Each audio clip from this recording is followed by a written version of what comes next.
22 सालों का निचोड़ बोल रहा हूं कि तुम्हें किसी शय की तलब नहीं रहेगी अगर इन वज़ाइफ को सही पढ़ो। हजरत भी तुम्हारी तरफ तवज्जो करेंगे, बुजुर्गों की भी तवज्जो होगी, खुद खुदा और रसूल की रहमत भी तुम्हारे साथ शामिल हो जाएगी, क्योंकि तुमने वज़ाइफ को नहीं छोड़ा।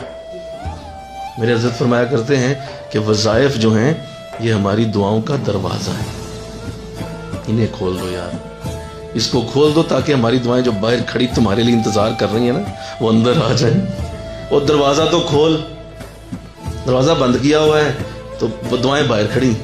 तो आप फरमाते हैं ये हमारी दुआओं का दरवाजा है, इन्हें खोल दो, दुआएं तुझ तक आप पहुंच जाएंगी, तुझे जफ्फा मार लेंगी दुआएं हमारी। तो जो मुरीद खुद बाअसूल नहीं होता वो दूसरों से भी बाअसूल होने की तवक्को ना करे, खुद बाअसूल बने इंशाअल्लाह।